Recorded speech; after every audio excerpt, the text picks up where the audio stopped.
Está no ar mais um Direito Sem Fronteiras. Hoje vamos falar sobre a Lei da Memória Democrática, aprovada pela Espanha recentemente. A ditadura franquista, que durou de 1939 a 1975, foi politicamente condenada e atos do governo da época passaram a ser considerados ilegais. Por causa disso, agora, filhos e netos dos exilados políticos pela ditadura ganharam o direito de pedir a cidadania espanhola, mesmo tendo nascido em outro país. Nós vamos lembrar também como Argentina, Chile, Uruguai e Brasil lidam com seu passado autoritário.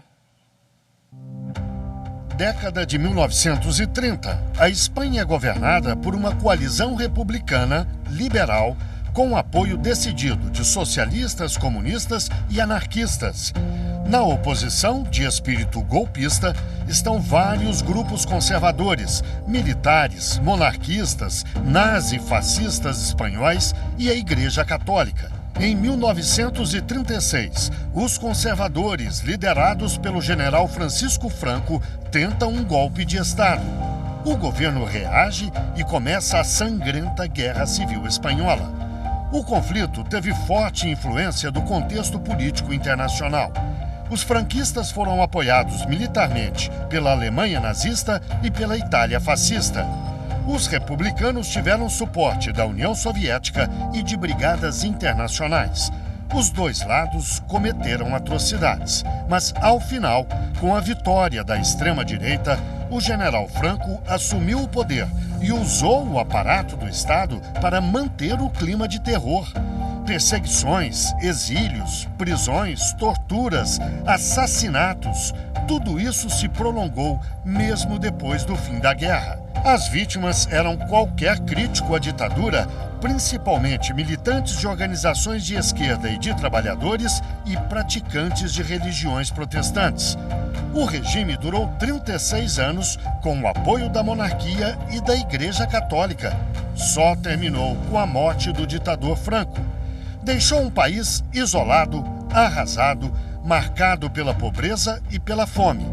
De lá para cá, a Espanha se tornou uma democracia, mas os crimes da ditadura deixaram algumas feridas que as novas gerações ainda tentam cicatrizar. A Lei da Memória Democrática, aprovada pelo Senado, é a iniciativa mais recente. A votação foi apertada, mas muito comemorada pela maioria do plenário e por toda a galeria. A ditadura recebeu uma condenação categórica pelas barbaridades que cometeu. E a lei abriu caminho para que filhos e netos de exilados políticos possam ter a cidadania espanhola. A questão da memória democrática não é uma exclusividade da Espanha. Aqui na América do Sul, Argentina, Chile, Uruguai e Brasil, países que também viveram ditaduras, ainda tentam exorcizar os fantasmas do passado. E para falar deste assunto, vamos conversar online com Júlio Edstrom, doutor em Direito Internacional, e com Ana Prestes, doutora em Ciência Política e analista internacional. Muito obrigada pela participação de vocês no Direito Sem Fronteiras. Doutor Júlio, eu gostaria de começar falando um pouquinho da Lei da Memória Democrática. Qual a importância dela para a Espanha de hoje? Essa lei ela marca mais uma fase no processo denominado de justiça de transição. Como bem demonstrado na matéria, a Espanha percorreu um caminho entre a democracia, a ditadura e o retorno à democracia.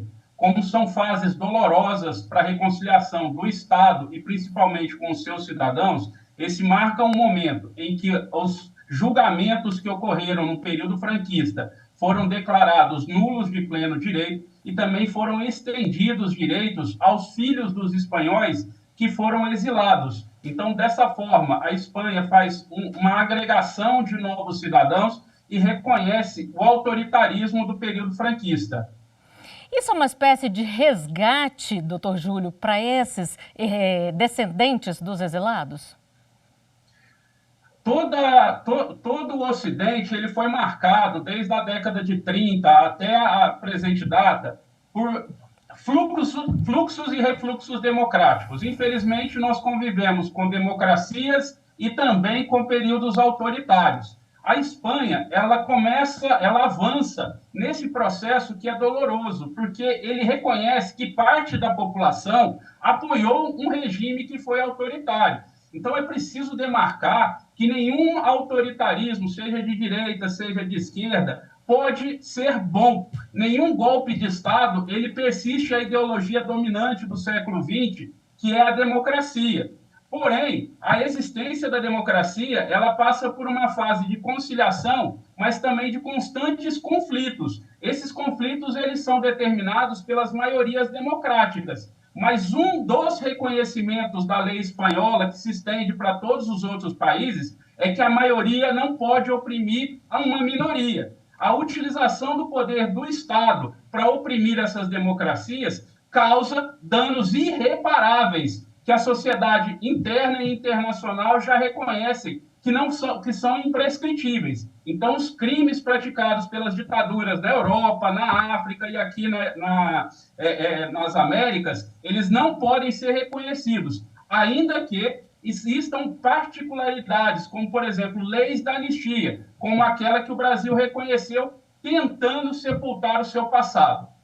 Bom, a gente vai falar dos países da América do Sul daqui a pouquinho. Doutora Ana, eu queria que a senhora antes avaliasse para a gente essa questão da transição da ditadura para a democracia na Espanha. Como que a senhora avalia esse movimento? Olha, talvez um dos piores exemplos de transição que a gente possa ter. Infelizmente, o caso da Espanha também é um período muito longo, né, de ditaduras. Se você pegar a Guerra Civil Espanhola e mais todo o período do franquismo, você tem quase que o século XX todo, uma população envolvida num regime de terror, de horror, de desaparecimentos, né, de repressão. A gente costuma falar que os processos de transição, de justiça de transição, e que alguns gostam de chamar até de justiça de reparação, que é uma forma até mais forte de você designar de que se trata uma justiça de transição. Dentro da justiça de transição deveria haver uma justiça de reparação. Então, a gente costuma dizer que esses processos, eles precisam envolver busca da verdade, memória, construção de memória, reparação, informação, investigação, julgamentos, justiça de uma forma geral, responsabilização estatal e individual. A Espanha praticamente não teve isso, não teve até hoje essa lei que está chegando agora, que também foi popularmente cunhada de lei de los nietos, né? Lei dos netos, porque ela atinge principalmente a terceira e quarta geração de pessoas que nasceram fora do seu país por conta de um regime de exceção que estava acontecendo dentro da Espanha. Ela chega bastante atrasada, mas ela chega com pontos que podem ser muito importantes. Eu gostaria de destacar, por exemplo, algo que é muito frágil no Brasil, que é a formação de um banco de DNA, e que também já está tarde para alguns casos ali, né? Mas banco de DNA, colocar na ilegalidade grupos ou fundações que fazem apologia do franquismo ou de torturadores, ou seja, tem uma série de medidas que está imbuída dentro dessa lei que elas têm menos projeção, porque obviamente que a projeção maior é quem quer tirar a cidadania espanhola e está buscando se articular, mas essa lei, ela é uma lei que, mesmo que tenha chegado décadas depois, é uma lei muito importante para promover um encontro com essa justiça de transição e de reparação na Espanha. Agora, a senhora falou aí da responsabilização de quem cometeu crimes, como tortura, por exemplo, e até morte. Na Espanha, não houve essa punição. Quais as consequências disso, doutora Ana? As consequências são muito danosas para uma sociedade que passa por isso. E talvez o Brasil seja um dos países ou casos de maior proximidade. Brasil, um pouco Chile também, depois a gente vai falar um pouco da América do Sul como um todo, mas é porque é o seguinte, geralmente, nesses países em que a justiça de transição ela foi tutelada pelas elites políticas, ou que a gente chama os donos do poder, ou por uma conjunção entre forças armadas e judiciário, ela acaba criando essa situação de impunidade, de não julgamentos, de não condenação, de não punição.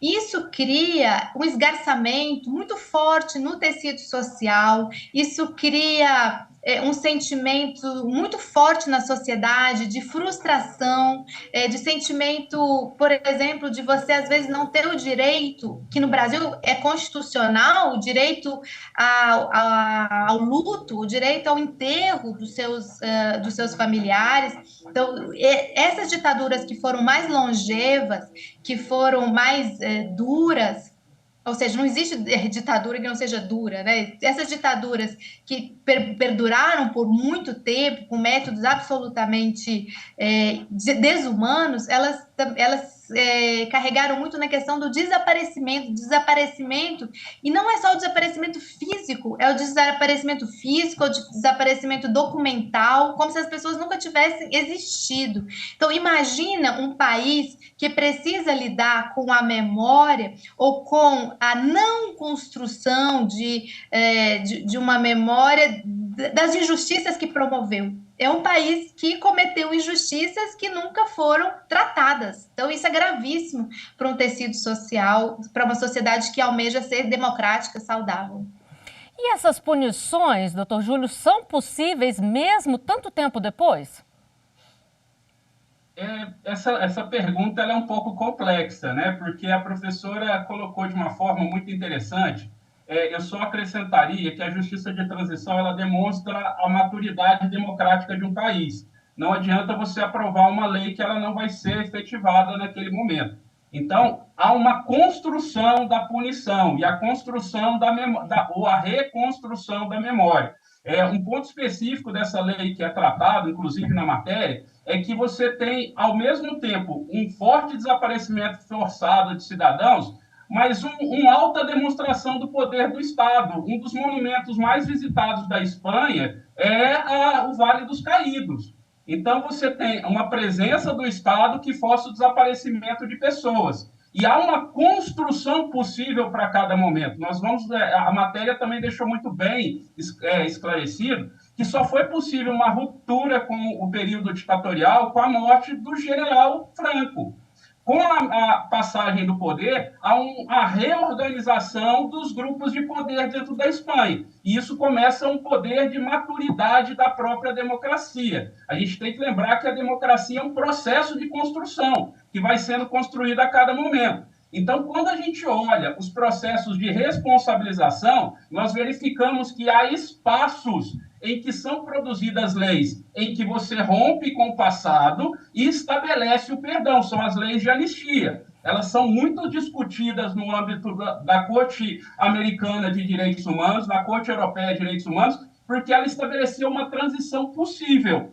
É importante notar que a Corte Interamericana fala que não é possível a autocomposição de anistia. Isso cria um momento que é um lapso.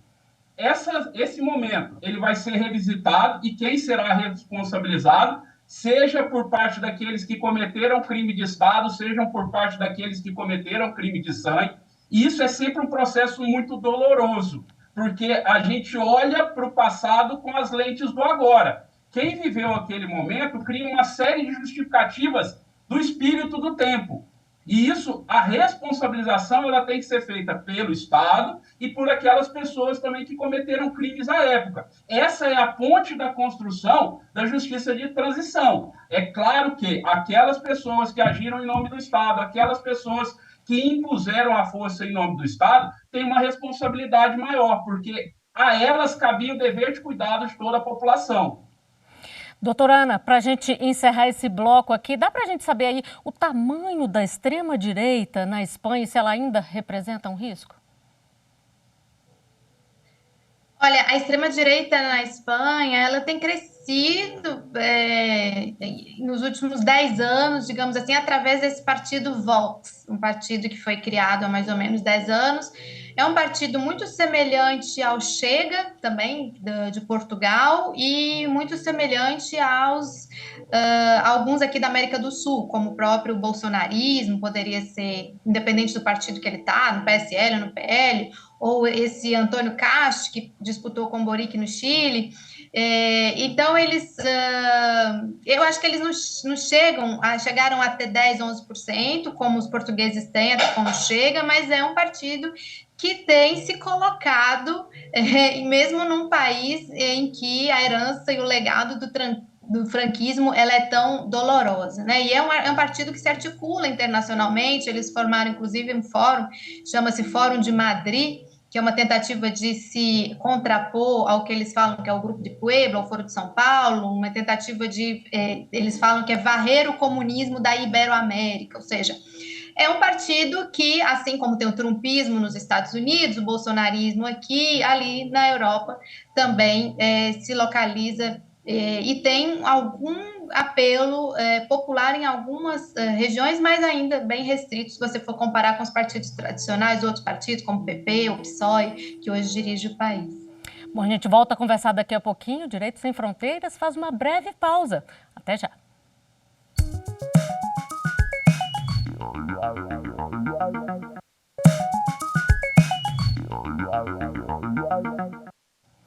O Direito Sem Fronteiras está de volta. Hoje falamos da Lei da Memória Democrática, aprovada pela Espanha. Um assunto que interessa a todos os países que viveram ditaduras e ainda têm que lidar com esse passado. Os nossos convidados são Júlio Edstrom, doutor em Direito Internacional, e Ana Prestes, doutora em Ciência Política e analista internacional. Doutora Ana, quais são as semelhanças aí do processo de transição democrática vivido pela Espanha com países aqui da América Latina que também passaram por ditaduras como Argentina, Chile, Uruguai e Brasil? Obrigada pela pergunta. Só antes, eu queria fazer um comentário muito rápido sobre essa questão da anistia, das leis de anistia, que polemizar um pouquinho com o Júlio, que ele fala que é sempre fruto do possível. Eu não acho que seja bem assim, não. Porque, por exemplo, a lei de anistia do Brasil, de 1979, do qual, fazendo um parênteses, inclusive a minha família foi beneficiária, eu, inclusive, nasci fora do Brasil, porque minha família estava sendo perseguida aqui no Brasil durante a ditadura. Essa lei de anistia, ela foi aprovada num Congresso sob intervenção, um Congresso super questionável, com senadores biônicos, ou seja, será que isso era só o possível ou porque a lei de anistia foi produzida num ambiente em que ainda estavam no poder aqueles que promoveram a ditadura? Então isso é uma coisa muito importante da gente observar. Sobre Espanha e América do Sul, eu penso que Brasil e Espanha, eles são mais semelhantes no sentido da impunidade, da demora da justiça de transição. Gente, a nossa Comissão da Verdade, ela foi acontecer 50 anos depois do golpe, 35 anos depois da lei da anistia, 25 anos depois da Constituição de 88, ou seja, uma comissão que demorou demais. Só para a gente fazer uma comparação, a Argentina, a ditadura terminou em 1983, logo já se instalou uma Comissão da Verdade, logo já houve um documento que é o Nunca Mais, logo já houve julgamento e condenação. O presidente o ditador da época, o Jorge Rafael Videla, ele morreu na cadeia, ele foi julgado, foi condenado, para a gente ver a diferença, que eu acho que o caso da Argentina, ele é o que mais se diferencia. Chile e Uruguai ficam no meio do caminho aí, se a gente for comparar entre Argentina num polo, Espanha e Brasil do outro lado. Doutor Júlio, então vamos falar um pouquinho aqui do trabalho, né, da Comissão da Verdade. Por quê? Os criminosos da época não foram punidos, os militares rechaçam, né, qualquer tipo de punição. Como é que o senhor vê o trabalho da comissão? Eu acho que antes a professora Ana pontuou muito bem, e eu acho que não é uma posição antagônica, mas como houve o lançamento da ideia, professora Ana, Franco negociou a passagem dele no poder, inclusive incluindo quem seria o rei. Na Argentina, após um momento em que os militares foram questionados, eles entregaram o poder em condições negociadas. No Brasil, a senhora acerta no conteúdo, que fala, por exemplo, o Congresso tinham vários senadores biônicos, vários deputados que foram elegidos através da força da ditadura. Porém, a gente tem que lembrar que naquele momento era o avanço possível. Outra posição seria não avançar ou manter uma guerra civil. Nesse sentido, o processo de anistia, ele possibilita um lapso de transição. Eu não estou falando que eu defenda a anistia. Eu, inclusive, coloquei que ela é bastante questionada na Corte Interamericana, que essa é a maior diferença existente entre a justiça de transição da Argentina, do Chile, dos outros países da América Latina e do Brasil. O Brasil sempre manteve uma posição que o STF respeitava ou respeita as decisões da Corte Interamericana de Direitos Humanos. Uma exceção, inclusive com várias intervenções ao público, é o STF quando ele recebe, ele não declara constitucional, ele recebe a lei de anistia. Todos os votos dos ministros demonstraram que naquele momento foi uma construção jurídica possível. A senhora é doutora em ciência política, uma das ciências que eu mais admiro. Depois que você tem um acordo possível dentro de um parlamento, como é a lei democrática da Espanha, é que se cria uma norma jurídica. Ainda que você tenha posições contrárias, posições em que naquele momento o Congresso era controlado. E aí eu acho que a senhora acerta novamente em que a gente vai discutir, sim, a posição da Comissão da Verdade brasileira. Ela é tardia? Ela é dentro de um contexto de possibilidades. Essas possibilidades, elas são cerceadas pelos extremismos, seja de esquerda, seja de direita. A democracia, ela convive bem com qualquer ideia. A Comissão da Verdade, ela deve recepcionar diversas ideias. Porém, a democracia não deve conviver com seus inimigos, sejam de ditaduras de direita, sejam de ditaduras de esquerda. E faço uma correção da minha fala, de ditaduras de extrema direita e de extrema esquerda, que são pensamentos totalitários. E as investigações e punições, doutor Júlio, ainda são possíveis nos casos aqui dos países da América do Sul? As investigações, elas continuam em maior ou menor medida. A professora colocou muito bem. A Argentina, ela revogou as leis de anistia. Ao revogar as leis de anistia, ela começou a promover julgamentos jurídicos em diversas instâncias. Administrativa, revogando atos, civis com reparações, penais com a promoção de penas, inclusive de prisão, como a professora colocou, aos envolvidos. No Brasil, ainda vigora a lei da anistia. Eu não estou, por favor, aqui, professora, falando que eu defendo a lei da anistia. Enquanto constitucionalista, eu tenho que lembrar ao nosso telespectador que ela foi declarada recepcionada. Se o Brasil revogar essa lei, se atender à necessidade da Corte Interamericana, poderão haver punições. Por exemplo, no Brasil, houve a guerrilha do Araguaia, em que foram massacrados vários guerrilheiros. Entre eles, até hoje, não foram encontrados os corpos. Se não existem os corpos, não pode ser declarado um homicídio. Então, existe o crime de desaparecimento forçado, da qual o Brasil já foi condenado. Então, existe um processo no Brasil, ainda que mais lento do que a Argentina, ainda que talvez na velocidade da Espanha, mas que você começa a reconstruir um passado. Assim como nós, pessoas naturais, temos uma baita dificuldade de conviver e nos convencer dos nossos erros que nós tivemos, imagina um agente estatal, hoje passados 20, 30, 50 anos. O que é interessante, do meu ponto de vista, a justiça de transição, é que ela é um processo de reconstrução da democracia, de maturação da democracia. A ciência política, na atualidade, ela vem prestando um grande serviço à humanidade, demonstrando, inclusive, que as democracias estão em processo de erosão. Um livro muito famoso da atualidade, Como Morrem as Democracias. E o que vai levar ao rompimento da democracia? Períodos autoritários. Então, quando a gente tem um processo de justiça de transição, talvez seja um dos pontos mais importantes que a gente entenda. Erramos no passado, convivemos com erros do passado. Vamos repeti-los novamente? Ou vamos continuar um processo de resgate e responsabilização de todos os envolvidos? Essa é uma pergunta que as sociedades democráticas ainda precisam responder. Pois é, doutora Ana, para a gente encerrar aqui, então, como é que se faz esse resgate? Porque na Argentina, por exemplo, como vocês citaram bem aqui, ela foi considerada um dos países mais violentos, mas também um dos que mais puniu, com inclusive prisão de ex-presidentes. Isso foi suficiente?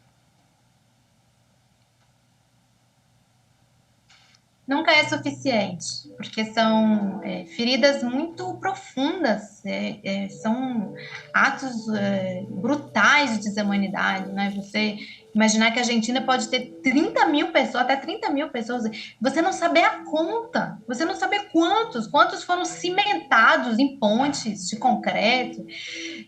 Então, nunca é suficiente. Você precisa estar sempre tentando avançar mais.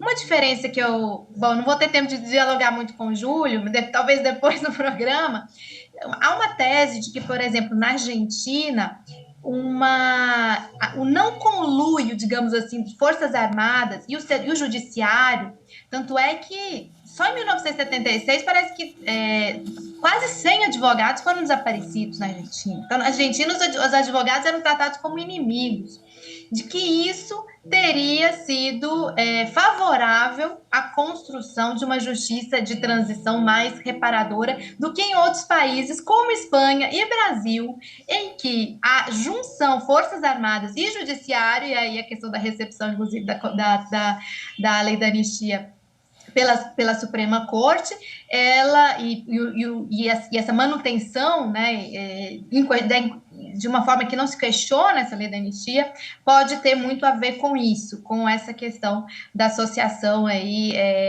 um acobertando o outro, digamos assim, um poder acobertando o outro, e enquanto isso a cidadania, a sociedade civil fica mais fragilizada nessas situações. Eu penso que nós deveríamos, como Brasil, se inspirar nessas experiências de Argentina, mesmo do Chile, com suas limitações, do Uruguai. Uma coisa, gente, que eu sempre, onde eu tenho oportunidade de falar, eu falo. Eu tenho familiares, inclusive, que são parte da comissão de familiares de desaparecidos. Eu tenho primos que são filhos de um deputado João Macena, que desapareceu em 1967, era deputado pelo Rio de Janeiro, nunca seu corpo foi encontrado. E eu observo muito essa comissão dos familiares, como as pessoas vão falecendo, agora eles vão com os netos, vão com os bisnetos às reuniões, e o Brasil é muito frágil no seu banco de DNA, na sua construção de elementos, de evidências, de provas, para que no futuro, para que a gente não perca, para que essa luta não se perca por imaterialidade, por falta de materialidade, de prova, de quando a gente conseguir encontrar essas pessoas, ou os guerrilheiros do Araguaia, como o Júlio citou, Oswaldão, Dinael, ou seja, todas essas pessoas que ali morreram e nunca foram encontradas. Então, o Brasil ainda há tempo, gente, ainda há tempo de buscar justiça para essas famílias que nunca enterraram seus mortos. Bom, a gente teria muito mais a discutir, mas infelizmente o nosso tempo chegou ao final. Doutora Ana, doutor Júlio, muito obrigada pela participação de vocês no Direito Sem Fronteiras de hoje. E muito obrigada, claro, a você que nos acompanhou. Não deixe de seguir a nossa programação no site da TV Justiça e também no nosso canal no YouTube. Tchau!